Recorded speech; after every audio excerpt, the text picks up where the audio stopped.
আসসালামু আলাইকুম। Hello everyone. আশা করি আল্লাহর রহমতে সবাই ভালো আছেন। আজকের ভ্লগে আমি আপনাদের নিয়ে চলেছি মুর্শিদাবাদের ঐতিহাসিক হাজারদুয়ারি ও ইমামবাড়ায়। মুহররমের এই বিশেষ সময়ে ইমামবাড়া মাত্র 10 দিনের জন্য সবার জন্য খোলা থাকে। আর এই সৌন্দর্য ও পরিবেশ কাছ থেকে দেখার সুযোগ আমরা হাতছাড়া করতে চাইনি। তাহলে চলুন শুরু করি আমাদের যাত্রা। বিকেলের দিকে আমরা বাড়ি থেকে বেরিয়ে পড়লাম। টোটোতে চড়ে রাস্তার দুপাশের দৃশ্য দেখতে দেখতে এগিয়ে চললাম আমাদের গন্তব্যের দিকে। যাত্রাপথের ছোট ছোট মুহূর্তগুলো যেন আলাদাই এক আনন্দ দিচ্ছিল।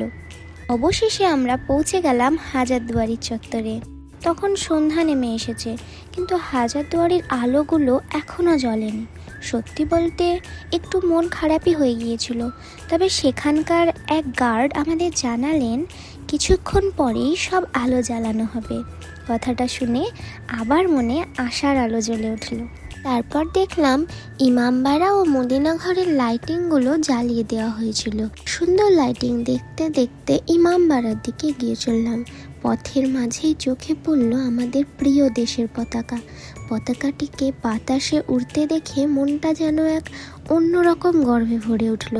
মুহূর্তের জন্য যেন মনে হলো এই পতাকাটাই আমাদের পরিচয়, আমাদের স্বাধীনতা আর আমাদের গৌরবের প্রতীক। ঐতিহাসিক এই পরিবেশের মাঝে দেশের পতাকাকে এভাবে উড়তে দেখে সত্যি মনটা আনন্দে ও শ্রদ্ধায় ভরে উঠল।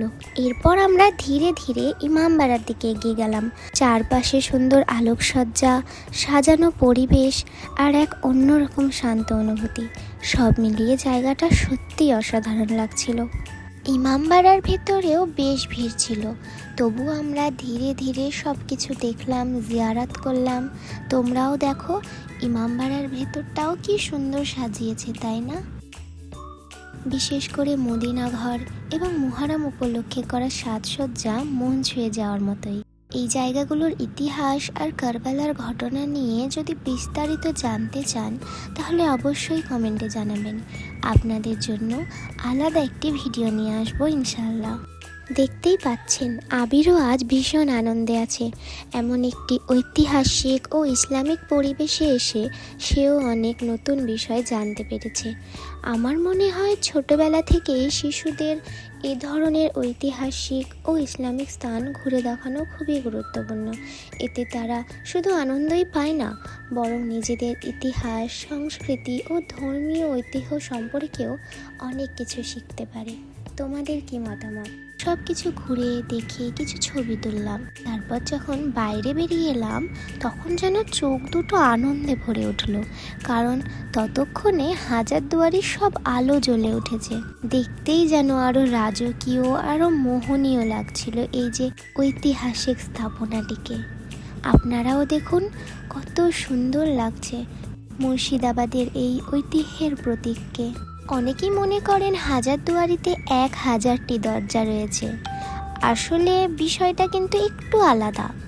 মোট 1000 দরজা থাকলেও তার মধ্যে মাত্র 100টি আসল আর বাকি 900টি নকল।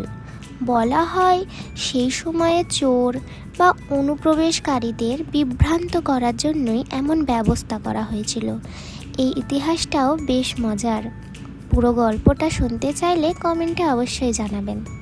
এরপর আমরা মেলায় কিছু কেনাকাটা করলাম, একটু খাওয়া দাওয়া করলাম আর অনেক ছবি তুললাম। হাজারদুয়ারির এই বিখ্যাত তোপটিকে নিয়ে নানা লোককথা প্রচলিত রয়েছে। এটির নাম বাচ্চাওয়ালি তোপ নামে পরিচিত, তাই অনেকেই মনে করেন এটি নাকি জীবন্ত ছিল এবং শিশু খেত। তবে ইতিহাসে এর কোনো সত্যতা নেই। এটি বাচ্চাওয়ালি তোপ নামে পরিচিত কারণ এর প্রচণ্ড শব্দ দূর দূরান্ত পর্যন্ত শোনা যেত এবং সেই কারণে অনেক গর্ভবতী নারীদের গর্ভপাত হয়েছিল। সেই কারণেই এটিকে বাচ্চাওয়ালি তোপ বলা হয়। ইসলামিক ইতিহাস, ঐতিহ্য, সুন্দর পরিবেশ আর শান্ত অনুভূতির মিশেলে দিনটা সত্যিই অনেক ভালো কেটেছে। আলহামদুলিল্লাহ, এইভাবেই শেষ হলো আজকের ছোট্ট কিন্তু অনেক সুন্দর একটা ভ্রমণ। আশা করি ভিডিওটি দেখে আপনারাও আমাদের সঙ্গে এই সুন্দর সফরের অনুভূতিটা কিছুটা হলেও উপভোগ করতে পেরেছেন। যদি ভিডিওটি ভালো লেগে থাকে তাহলে অবশ্যই একটি লাইক দিয়ে পাশে থাকবেন।